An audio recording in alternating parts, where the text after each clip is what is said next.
Hello and welcome to Gardener's World. As you can imagine, since you were last here, the garden has really kicked on. And I'm excited about spending the next hour and just showing you what's happened. Just editing a few of the poppies at the moment. I inherited them and have seeded all over the garden, and though I love them, at times they can be a little bit overpowering. So what I do is I just pull them out. Where I don't want them, where I want to keep them, I'll let them seed. But even with those seed heads, look, against that Catanus looks absolutely stunning. And as you can imagine with me, I do not sit down very much, so I'm planning to add new borders in the autumn. And this is a great way of helping you understand if you're going to do that in your own back garden. I've just left the grass to grow. That means that I can understand the balance between the larger border, the path, and this, and make that decision whether to make it any bigger or smaller before I commit to cutting it all out. But that's for another day. At the moment, I think it looks all right, and the wildlife are loving it. On today's programme, Eric travels to Germany to discover an incredible project where a disused industrial site has become the centrepiece of a tranquil park. Looking around at this is absolutely breathtaking. Rachel visits Cliffsgate Court on the 100-year anniversary of this glorious garden. It is absolutely beautiful, rather like falling into a box of chocolates and finding something delicious in every corner. And I've got an idea for a dry, shady spot that I'm going to share with you. Plus, we've got a friend coming to help me plant up a new area of edible flowers and herbs.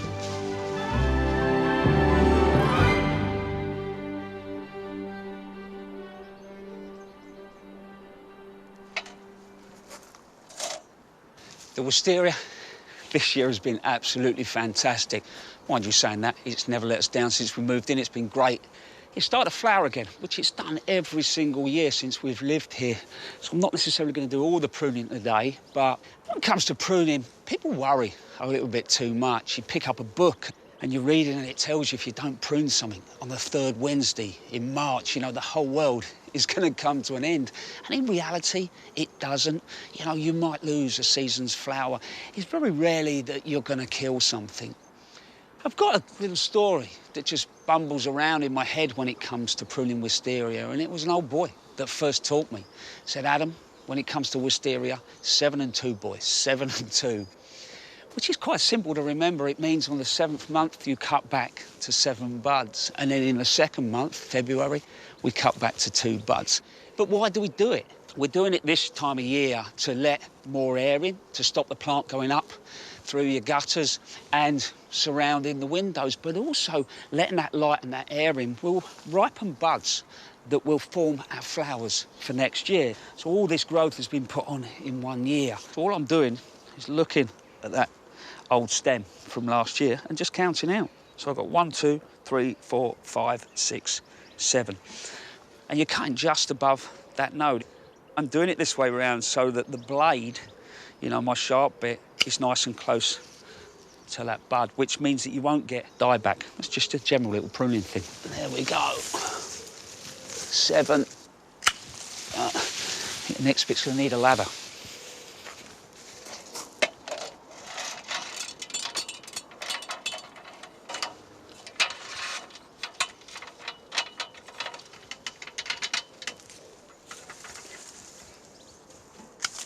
At this time of year as well, you might choose 1 or 2 beautiful stems that you think you could, you know, wire those across the back of the house. Like I say, with this one, it's more about maintaining, really. I really enjoy this job. I just enjoy spending time with the wisteria. I think they're a majestic plant, you know. At the moment, the new growth's got a wonderful coppery tone to it. But even when they lose their leaves, I love the fact that they look architectural. A question I get a lot when you're on the road is people saying, well, wisteria, I've bought one and it's not flowering. But a tip with that is when you're buying one is to buy a grafted one. And what I mean by that is you'll go into the garden centre and you look at the pot and about 6 inches up, you'll see the old stem going back down into that pot and then it's attached from there. That old stem is old stock, so it speeds up, you know, that flowering time. Even maybe buy one in flower. These things could take anything up to 7 to 16 years to flower. So grafted is a good way to go.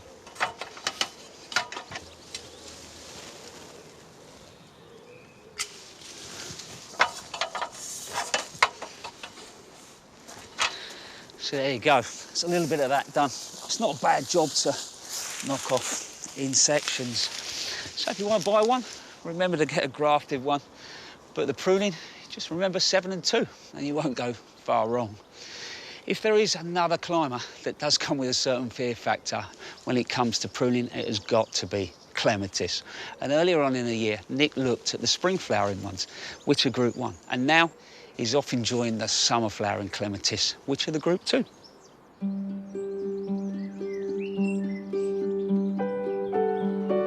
This garden is packed with over 230 clematis from across all 3 groups. But I'm here today to look at the summer flowering Group 2 clematis. Compared to their spring flowering counterparts, Group 2 clematis tend to have larger flowers, they're usually more compact, and they'll often repeat flower twice in the season. They really are the show-offs of the clematis world. While Group 1 clematis flower from February to May, Group 2 produce their main flush of flowers in May and June, and again, with a little help, later in summer. Clematis are well known for having quite specific cultural requirements. They generally like to have their tops up in the light, but the key bit is that their roots are cool and damp and shady. Now, that might suggest to you that you can't grow them in pots, but actually, if you get a large enough pot, you can easily get away with it. So something of this scale works really well. Now, of course, you need to make sure it stays very damp and keep it really well fed. Now, this is a particularly beautiful clematis. It's called Viva Polonia. It's got that lovely quality to it, very, very pale centre, which really makes it pop. If you look further down the plant, it's doing something quite interesting here. On this outer structure, it's starting to turn green, almost leaf-like. Let me explain why that is. So if you take a typical flower, say a rose, you've got very distinct floral structures. Around the outside here, you've got the sepals, which form the bud or hold the petals up, and the petals in the centre. When botanists can't differentiate floral parts between being a sepal or a petal, they call it a tepal. And so what you see on clematis are a series of tepals. They're not petals at all. They're quite different, and that's why they can revert and take on these green tones. They really are fascinating plants.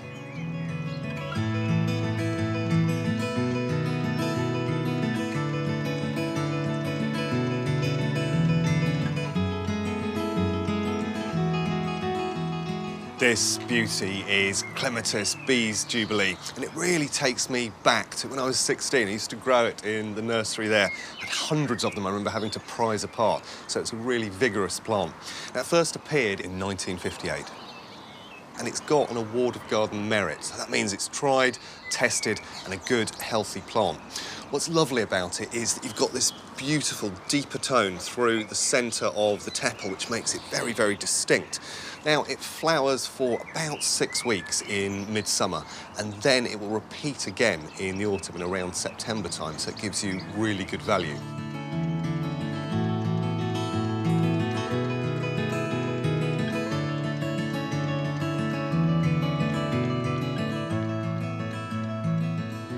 Just noticed a lovely idea in this garden tucked away behind me, and it's one of the best ways to make the most of the qualities of Group 2 clematis.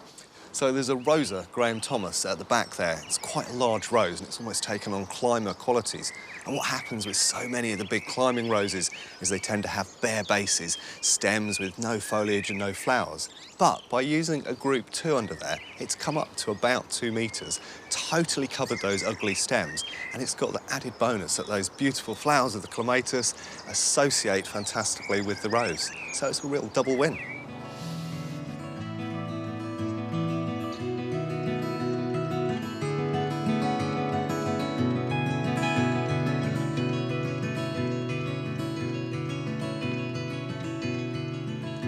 For all their glamour, Group 2 clematis can occasionally suffer a problem known as clematis wilt.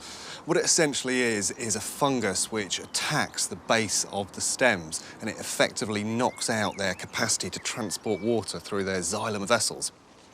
And that starts to manifest itself as these sort of darkened areas right next to the leaf petiole or the leaf stem. All you need to do is to cut the stems back hard, right down to ground level, or even lower if you can see there's fungal problems there. And what that should do is trigger the plant back into vigour, produce decent growth, and return to good health. The classic approach to pruning Group 2 clematis comes in 2 stages. So in late winter, it's all about removing dead, diseased, and damaged stems back down to fat, healthy, juicy buds. But it's important that you leave that structure from last year because, of course, Group 2 clematis, their first flush of flowers appears on last year's wood. Now, this plant beside me has had its first flush and it's stopped flowering. So it's now time for the second prune, which will trigger another flowering, which will go on through August and into September. The key way to do that is to remove about 1/3 of the top older growth. And you can see all of this is finished flowering now.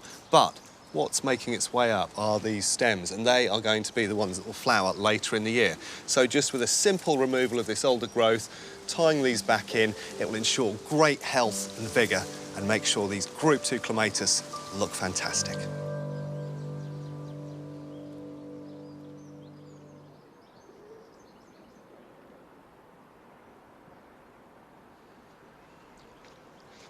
Wonderful plants, aren't they?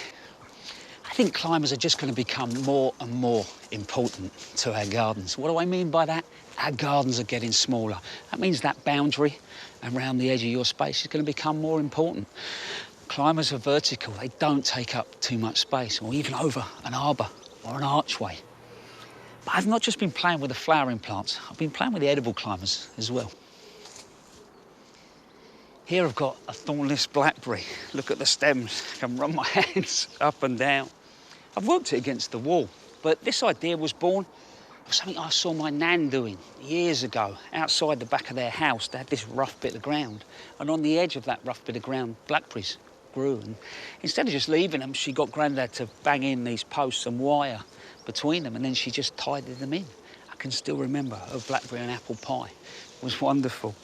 But these growths are starting to take over the border a little bit. And if you imagine, I don't want them in the border, but at the same time, I don't want to lose them. These will become next year's fruit. So the old gardeners just used to put a cane up the middle and just tie them in. It's a little bit fiddly. Make sure you don't miss any. This is when you realise how wonderful they are, being thornless. And all I'm going to do is bunch that in to start with, tie it off. There we go. So when you've tied them in all right, they don't look wonderful at the moment, but the leaves will turn, so it'll look fine. But what you can see is I can get to the rest of the blackberries. So when they're gone, we will cut that all away, and then we'll tie these in as a fan, and hopefully we'll be enjoying blackberry and apple pie next year.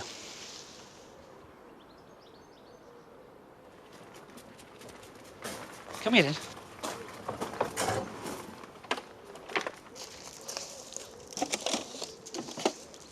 Come on then.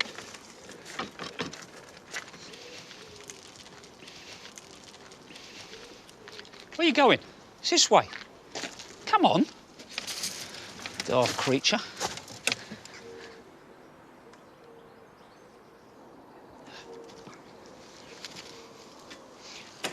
The woodland area is coming along really well, but I don't think I'm the only person in the country with a spot in your garden that nothing will grow.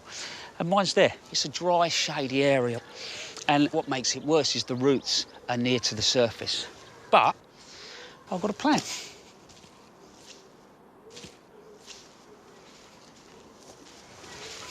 So far, what I've done is just taken the soil away, not damaging the roots, but just to give myself a space that I can create a mini planter. And the inspiration from that was born from that over there that's now covered in moss. And I just thought, wonder if I can recreate that all the way through the woodlands. I've got these old logs, and the centre is really rotted.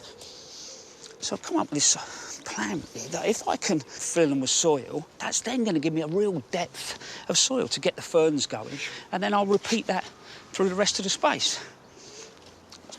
So all I'm going to do is sprinkle the soil back around the edges.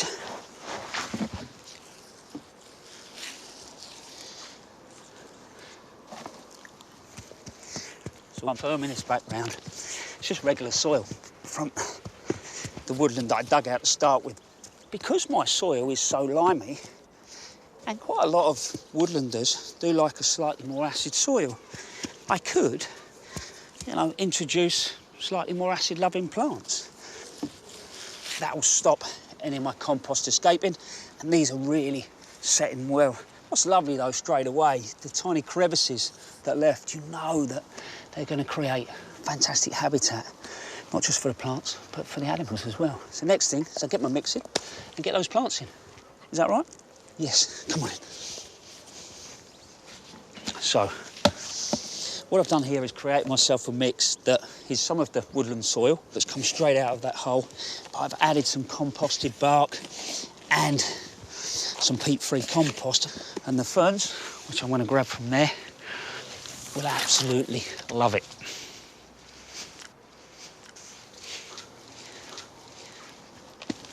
So, really simple now. All I'm going to do is put my mix into my log container.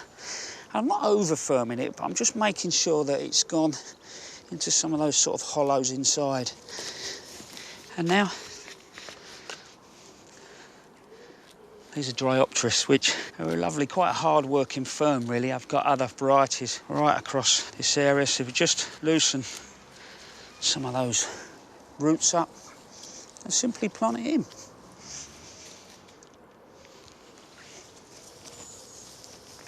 Work that in. There we go, just firm those in. I know these ferns have been chosen because they'll deal with the drier conditions. They'll grow to about 1 metre plus in time, but what I have done is I've improved those conditions, and I know that actually that will keep a reasonable amount of moisture in there, because not only will the soil contain it, but also those logs will as well, you know, and the plants can draw on it. And I think that repeated through the space will work really well. Just give that a water in and that will settle composting around the roots, and away that plant will go. I think that all of us want to improve our gardens and the landscape around us, and Harriet has been to Germany to visit a park that does it on a huge scale. In the UK, we're used to seeing abandoned and industrial buildings and factories in our cities and countryside no longer relevant and left to decay.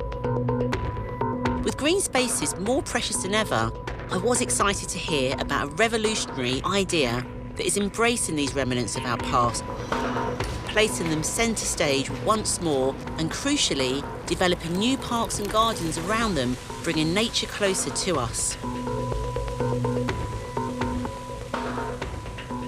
I've come to Germany to find a place that has inspired designers around the world and has become a benchmark for regeneration and how we can create spaces that allow nature to merge into our built environments.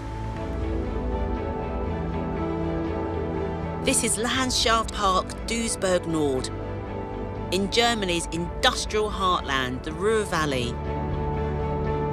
Opened 25 years ago, it's a public park that was built on the old decaying ironworks. With its woodland and gardens stretching across 400 acres of land, it's home to over 700 species of plants.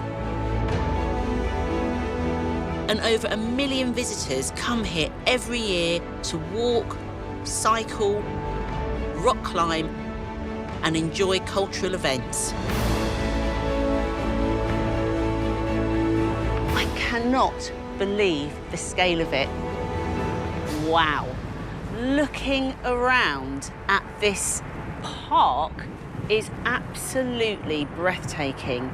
Everywhere you look, there are trees and greenery, but sprinkled in amongst that, there's walking paths and the canal and bike routes. But rising up right in the middle are these blast furnaces. They absolutely dominate this space. The Thiessen Iron Works operated between 1901 and 1985, providing employment for 2,300 workers at any one time.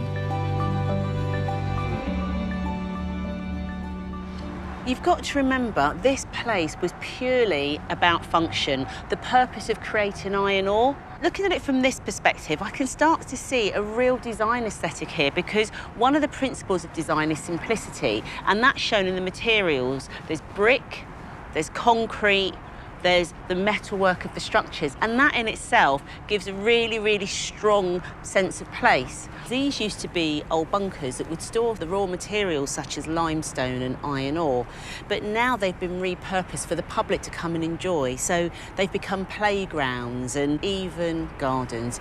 This whole site has been repurposed with people and nature in mind.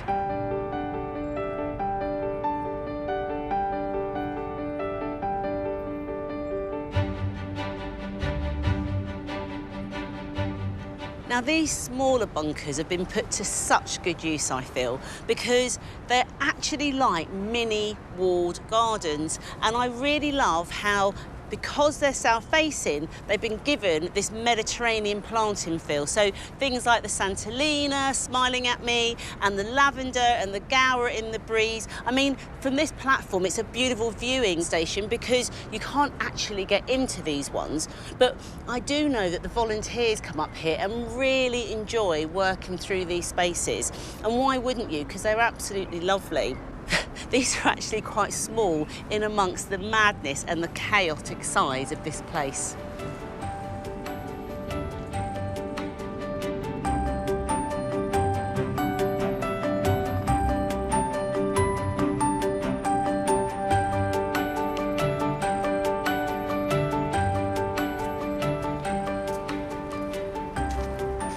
This is one that you can come in and enter.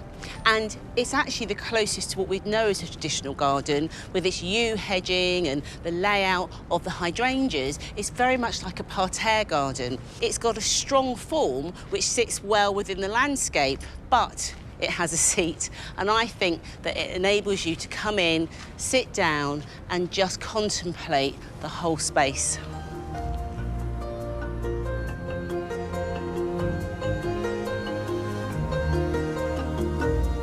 The man who had the vision to transform this industrial wasteland into a green oasis is landscape architect Peter Latz. Where did your vision come from to retain the history of this site? There's one official story of the Ruhr region. But if you look more closely, there are actually thousands of stories which are all very, very different. I think this is similar in the industrial areas of England. This place gives these stories from the past room to be told. We created this garden with former workmen from the plant and with their wives and children. And that was the most important thing.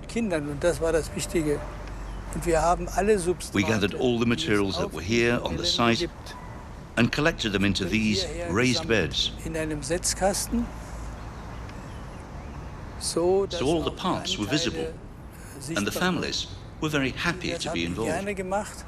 25 years on, is this park now the real vision that was in your head and heart?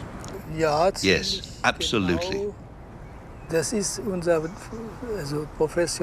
Whether it's a blessing or a curse, in this profession, you have to wait 25 years for the plans to come to fruition.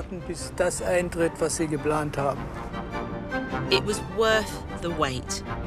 Peter has taken an old industrial relic which holds the memories of the past and created something new for future generations. I love it round here. Sound of birdsong. All of this nature that's crept in and smashed itself right up against a man-made environment, just how it should be. I can't wait to see how much more this place has to offer.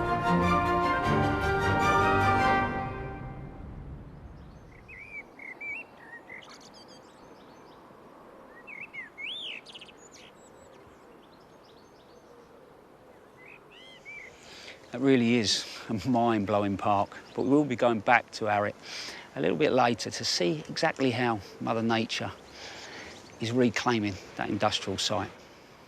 Anyway, you might be wondering who these two are. We had some sad news more or less a week after we last filmed here, as we lost Tom. She sadly passed away. And very quickly the house seemed like a strange place without a cat. So Mrs. Frost and the kids decided to go and get their hands on these two monkeys. This is Ash and this is Willow. I just hope they enjoy the garden as much as they do their food. Anyway, still to come on today's programme. Rachel explores the magnificent Kifsgate Garden in Gloucestershire. It is spectacular when it's in flower like this, sort of a waterfall of white heads. It's just a sort of glorious monster. But first we catch up with Frances, our allotment in Kent, to see how she's getting on.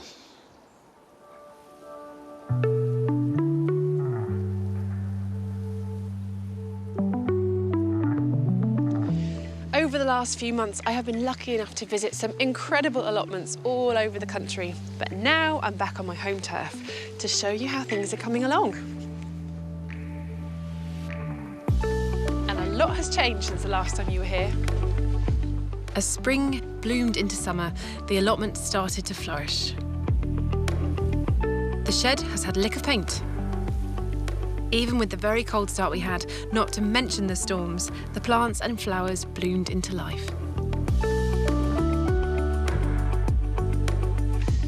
My greenhouse is slowly filling up, but I'll show you that later, and the cut flower bed is coming on really nicely.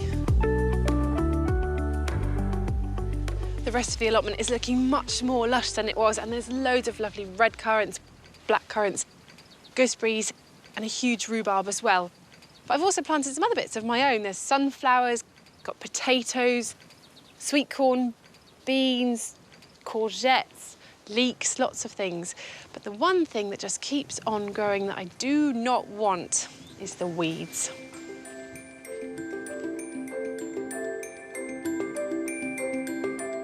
Now, when I first got here, I had two major weeds that I found, horsetail and couch grass. And I found the couch grass fairly easy to control, just dig it all up. And where it comes back now, it's just, again, another dig, and you can see the rhizomes. It's fairly simple. The horsetail just keeps coming back. But what I did do was rotivate in the end. I started digging the whole thing. It took absolutely ages. And then the growing season was fast approaching and I was running out of time, so I rotivated the bits I hadn't already dug. And actually, there's not too big a difference in the bits that were hand dug and the bits that were rotivated. But what I'm doing now, this is my herb bed, which I'm really pleased with actually. It just needs a regular weed. This will be the 4th time I've dug out the horsetail. It's just trying to get out as much of the roots as possible every time I dig it up from around the plants, and hope that will weaken things. And as these plants get bigger, hopefully they'll then outcompete the horsetail, but I think I'll be here for some years. And what I have found is that where my manure pile was, there's much less horsetail growing through. So I think next year I'm going to do no dig, mulch it with compost and manure, and hope that helps as well.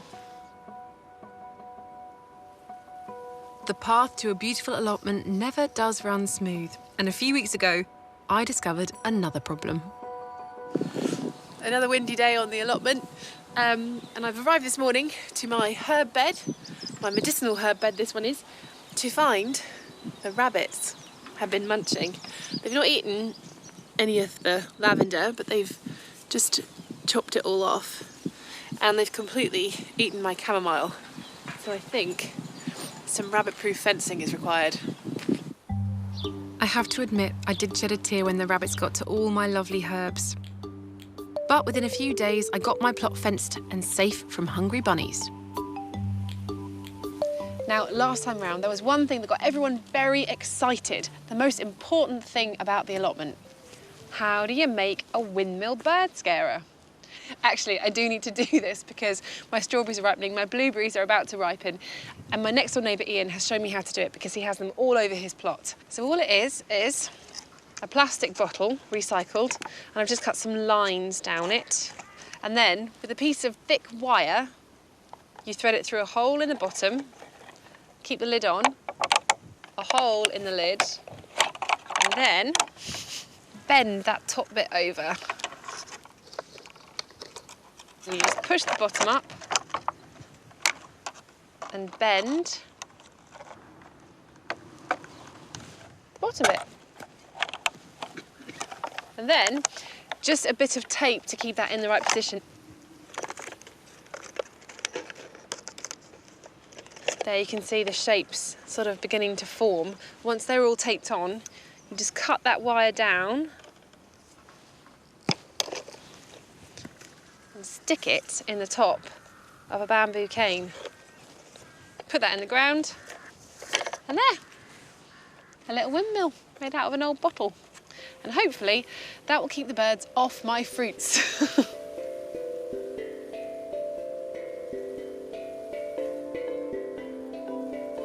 But it's the herbs that are one of my favourite things about the allotment, and I have them growing all over the place. Not just edible herbs, but ones that have multiple uses. Very much inspired by visiting the amazing cosmetic allotment on the Isle of Man. And here, I've got things like bergamot, which is said to reduce fever and aid digestion, feverfew, which can help headaches, and rose, which is a bit of a wonder plant. It's thought to be anti-inflammatory, antiseptic, and good for anxiety. I'm also putting in these calendula that Tanya gave me when I was in the Isle of Man visiting her cosmetic allotment. So there's plenty here. But what I'm really excited about is this. This is African bulbine.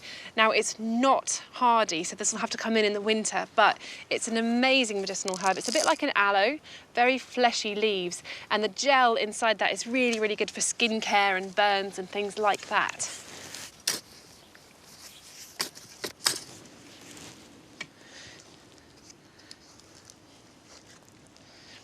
Hopefully this will be very happy here because it's a really sandy soil, so it doesn't get waterlogged, and it will bake really hot in the sun here because there's no shade for it. So I'm hoping that as the summer goes on, the roots for that will get really big, and then when I dig it up in the autumn or the winter, I can put it in a really big, lovely pot. My old salvaged greenhouse has been working hard since I first installed it. And now it's full of lovely edible produce. It's a really nice shelter from the wind for the plants, but also for me sometimes. But it's lovely to have the chance to grow some more exotic things. So I have some Vietnamese coriander, kaffir lime, sweet potatoes, and I have found that my nasturtiums, for some reason, don't like it outside here. So they're all growing in here as well. I've still got more allotments to visit over the coming months, and I can't wait to meet yet more inspirational growers. It's just a case of finding the time to try all these ideas out on my own plot. But in the meantime, I have plenty here to keep me busy.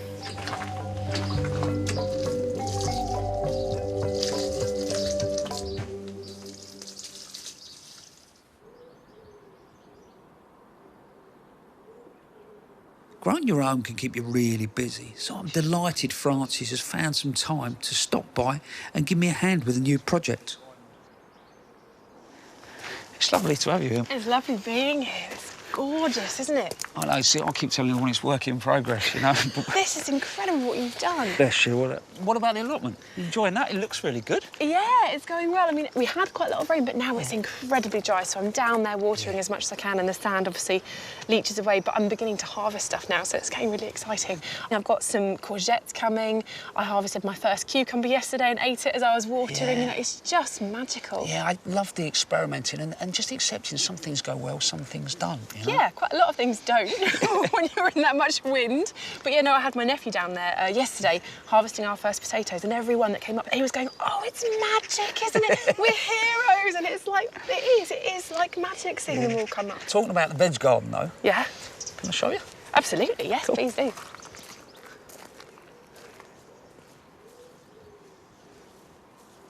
This is it. It's beautiful. Look at this. I'm a bit nervous showing you, actually. Oh, really? Like, Oh, it's don't. a bit weird, I'm isn't it? learning about veg as well. It's not my natural thing, so it's.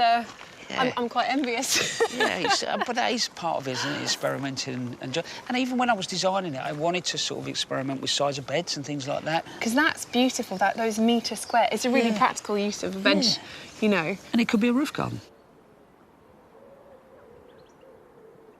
So, this is today's little project. It's lovely back here. It's quite interesting because we've ended up using it a lot to come and be and cook. Right. And enjoy it.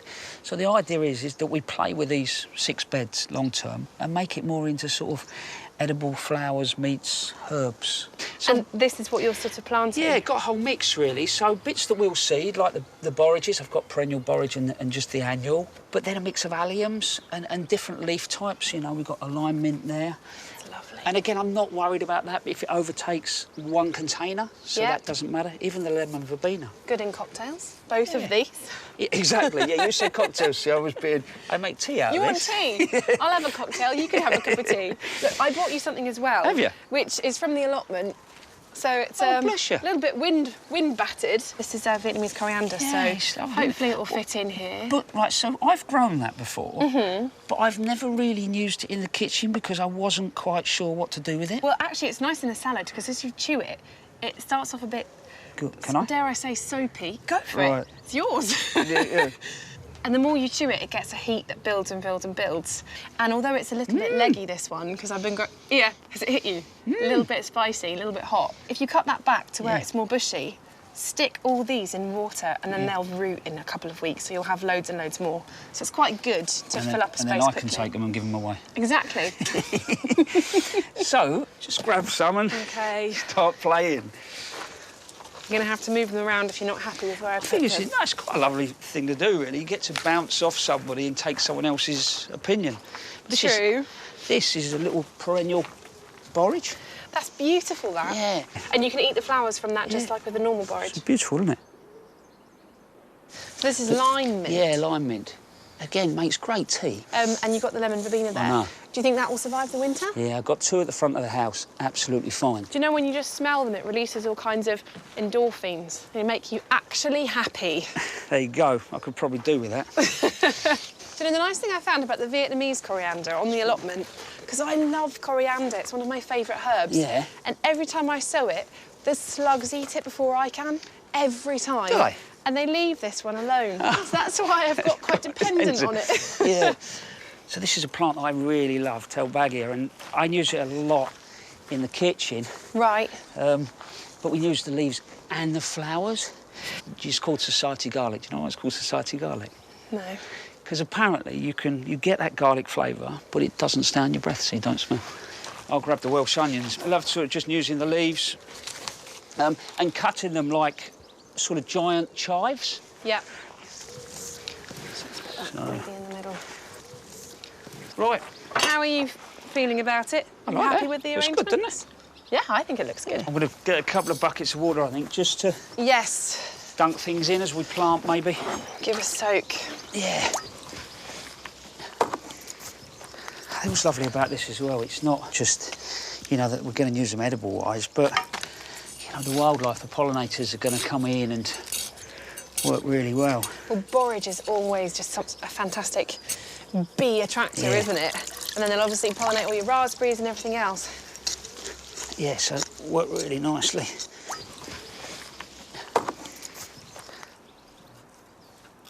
Cool. So that's that one done. Right, yes. We're getting there. Yeah, we are. It's already looking good.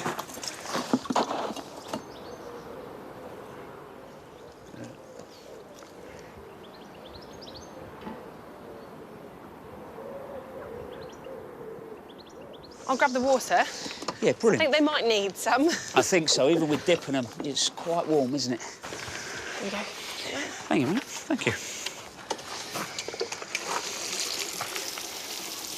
Well, thank you for having me, Adam. Thank you. It's been really nice, actually, just to sort of, well, first of all, just show you around. It's been lovely to come and see the garden and to help out, actually. But you must come down the allotment one day, because I have plenty of projects. It's always needing an extra pair of hands. Do you know, I'd love to. It'd be really nice. Now, Rachel has been to Gloucestershire, to Kifsgate Court, to find out a little bit more about the 3 generations of women that have created the garden over the last 100 years.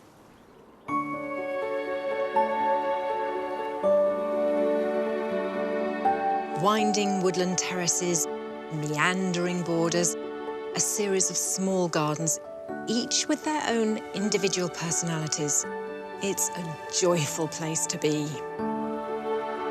But it's the story of the women behind Kivsgate that's really captured my imagination.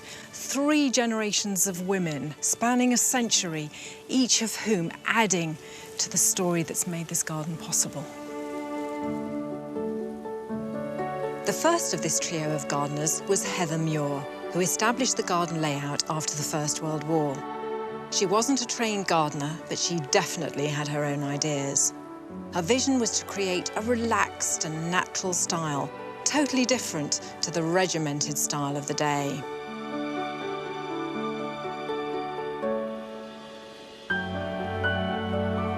This square is divided into 4 sections.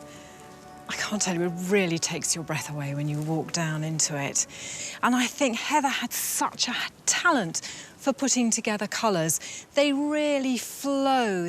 And she also was very much, I think, ahead of her time in that she mixed together shrubs with perennials. At the beginning of the 20th century, most people would have had a shrubbery and then a separate herbaceous border. So this was really ahead of its time. It is absolutely beautiful, rather like falling into a box of chocolates and finding something delicious in every corner.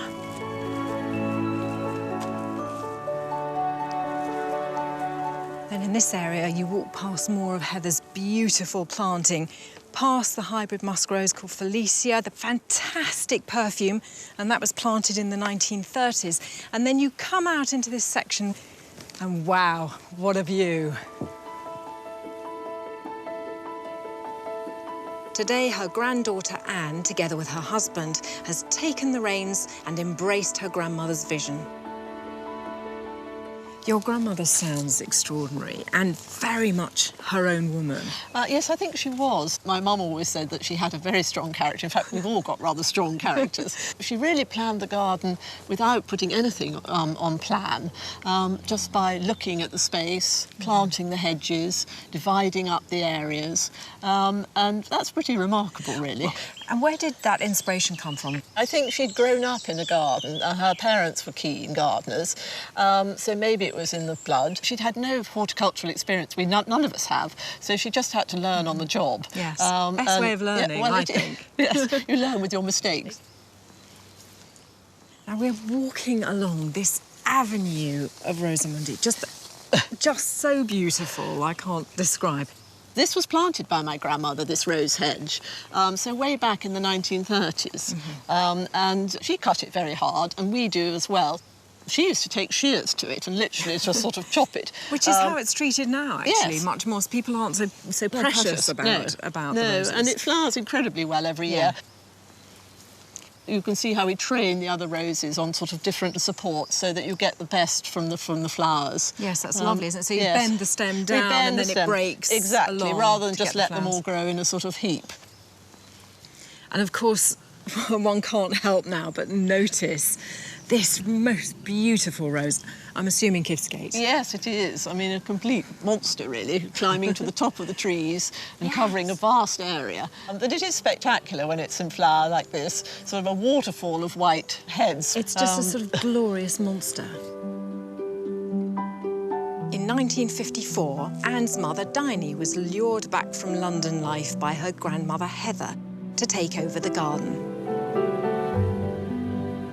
This wonderfully sinuous border, I mean, it's a really interesting take on a very classic feature, usually straight lines. So who was responsible for... Well, my grandmother laid out the border, and my mum actually added a lot to it as well. She was a great plants woman, absolutely adored gardening. I mean, as a child, I just sort of remember we couldn't find her. We knew she'd be upside down in the border somewhere, so we had to just sort of shout and find her. But she really spent hours in the garden. So what are some of the things here that she added? Marie Simon, these are the deciduous summer-flowering ceanothus, as against the evergreen blue ones that you know sort of in the spring, and that they actually add a lot at this time of year. We don't prune them until the spring, just in case it's a bad winter. They seem to thrive here. And a great melding plant, yes. You know, sort of softens things like the roses and so on. Yes, very good it. sort of mixture with the roses. Then, of course, here, the little bush honeysuckle, and it just grows into that sort of small bush shape. It's not a climber. And people always sort of comment, how do you keep your honeysuckles that shape? But it just does it. Anne followed in her mother and grandmother's footsteps, putting her own mark on the garden.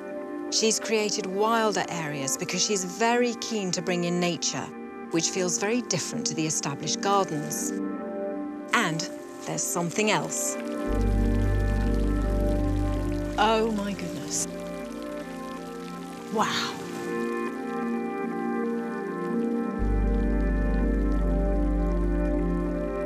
Just when you're beginning to feel you've got the measure of Kiffsgate, something completely different. Is this Anne in the garden? Well, it's me and Johnny, my husband, because he helped do the plans for this. And we wanted something very simple and contemporary. We had the lovely big yew hedges, and then we also decided that we needed some height. But we liked the simplicity of the stainless steel stems and the gilded bronze philodendron leaves, and the water just runs up them on a sort of timer. It's such a lovely contrast to the rest of the garden. Do you feel that you've had an enormous responsibility in inheriting this incredible garden? Yes, I mean, when Johnny and I first moved down, we really knew nothing. We had to learn from my mother. It's been our life, really, for 30 years, and we've loved it. One garden, 3 female gardeners, each putting their own unique stamp on it, all uniting in the vision of a place where plants and spaces can blend and flow in perfect harmony.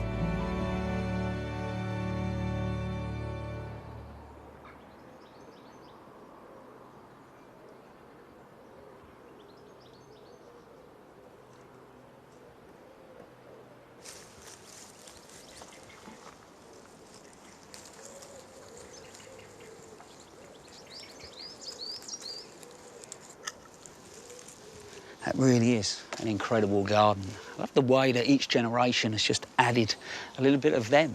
You can imagine just walking through those herbaceous and rose gardens and arriving at that new area with the pool. It would just feel incredibly serene. I'm just doing a little bit of deadheading and tying in. I mean, this rose itself has been on a bit of a voyage. We inherited it. It was in a mess. It was full of old dead wood, and we were quite harsh. Cut it really back in hard, kept a couple of stems, but then kept adding lots of organic matter in around just to feed it. And this year, boom, it's really been incredible. So I'm just going to keep deadheading now, just so it keeps flowering. And then on top of that, just tying in some of the shoots, because for me, I love the way that actually it's hanging. It feels quite romantic.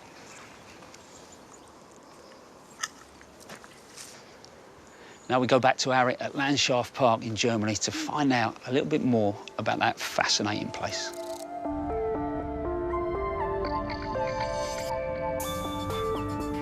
Walking around the landscape park, it's remarkable to think that up until 1985, this was an ironworks that was then abandoned and left to decay. Thanks to the vision of landscape architect Peter Latz, this industrial landscape is now the unique backbone to over 400 acres of parks, gardens, waterways and green space.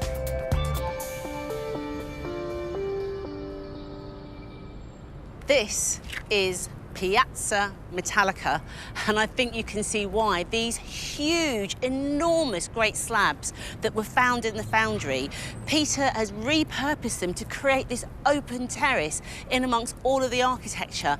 And what I really love about it is that you're almost in some sort of theatre set. I know that people have events here, and I could really see why. It's just genius. While it was Peter Latz who designed the park, he was supported by several community groups who were passionate about preserving their industrial heritage and reclaiming the land as a people's park. Through the creation of the landscape park, their dream was realised. And today, judging by how busy this place is, there is something here for everyone. I'm intrigued to know why you come to the park. Oh, it's one of my favourite places, actually. I live nearby. My family background is miners and steelworkers. This is one of the few places left where you can actually see what it looked like 20, 30, 50, 40 years ago.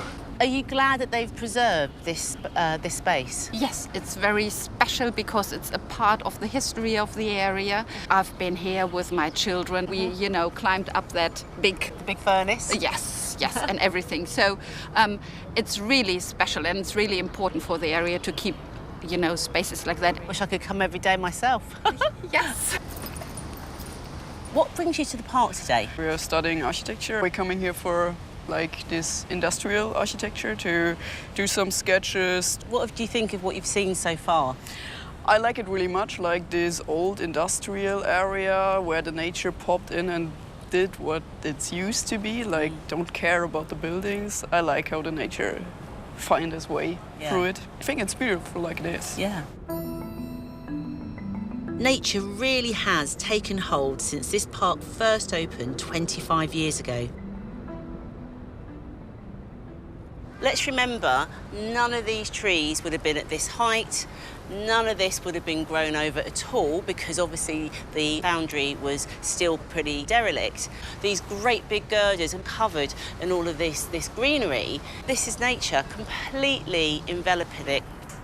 Underneath all of these layers, there will be biodiversity that wouldn't have been able to have survived here if this foundry was still working. It would be still billowing out loads of smoke. So this is absolutely archetypal for me of how we bring nature into our built environment.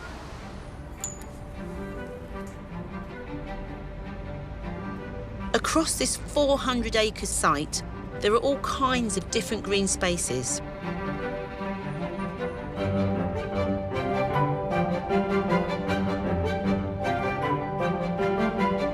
Dr. Peter Carl, who monitors nature in the park, has brought me to a wild meadow on the site of the Ironworks colliery to explain how a place of such intense industry could turn into a rich habitat. Wir haben ganz unterschiedliche Böden, ganz unterschiedliche. We have a great variety of different soils here. We've got rubble. We've got mining materials from the colliery. Aus der Zeche.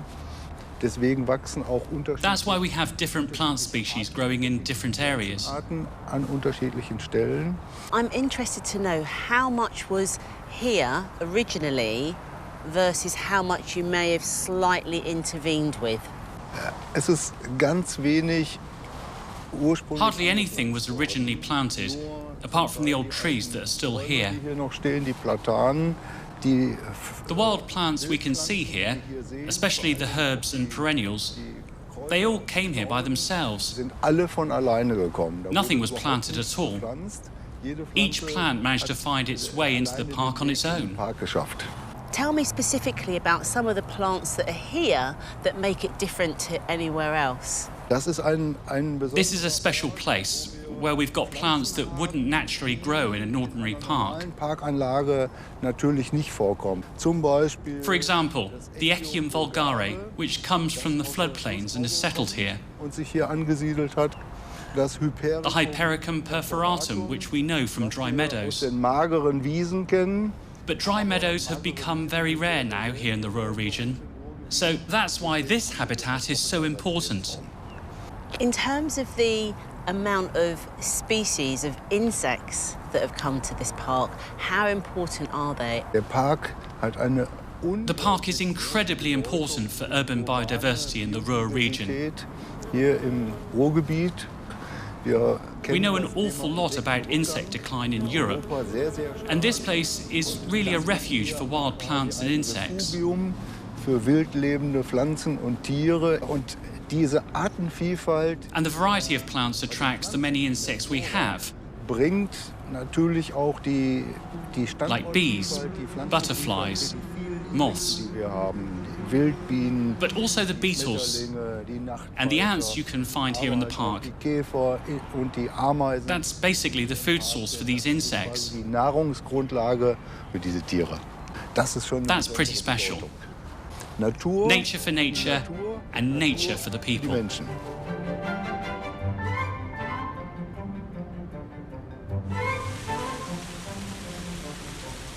What's happened here is that nature has been remembered and allowed to come in all of its wildness with minimum formality, and that's what makes this place so special. In the future, with our cities ever expanding, it's going to become even more vital to build green spaces into our urban environments for our health and well-being.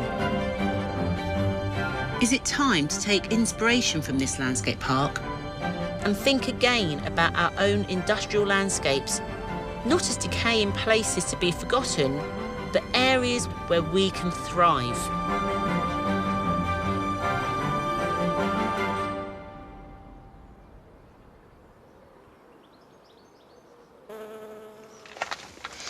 Wow. Think 25 years ago, the creation of that park must have been so forward-thinking. I loved the wildflower meadow. But also a couple of weeks ago, we made the wildflower programme, and your reaction has been amazing. We really do seem at a point where we're understanding that these resources, the natural landscape, are so important to us. And water is another one. I suppose as a designer, I love coming up with creative but fun ideas. These were left over from a show. Brought them home, put some plants in. They've worked well for the greenhouse. I can come out and dunk pots in. Then they're a wildlife habitat. The birds have come in and used it. And also the habitat that's created around it, all that wildflower is naturally seeded. So as the tanks fill and the water, it overflows and it's going off and feeding what ultimately is another habitat. If you were thinking about sitting down this weekend and having a rest, here's a few jobs that might just stop that.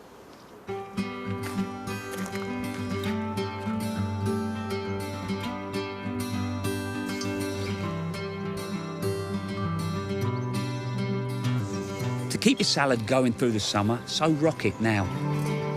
Fill a pot with peat-free compost, smooth off the surface and water it well before you sprinkle on the seeds. Make sure not to sow too thickly. Cover the seeds lightly and water gently. If you keep it somewhere shady, you'll be picking it for weeks.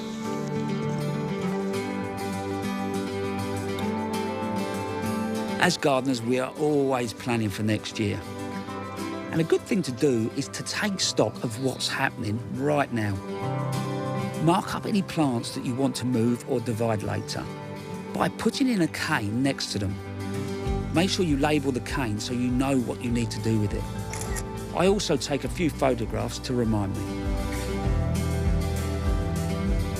Now's the time of year when lots of seed heads are starting to ripen. If you want to save some seed, keep an eye on your plants and make sure you catch them as soon as the seed heads open. On a dry day, cut the seed heads from your most vigorous plants and carefully place them in a labelled paper envelope. Put this somewhere cool and dry until it's time to sow.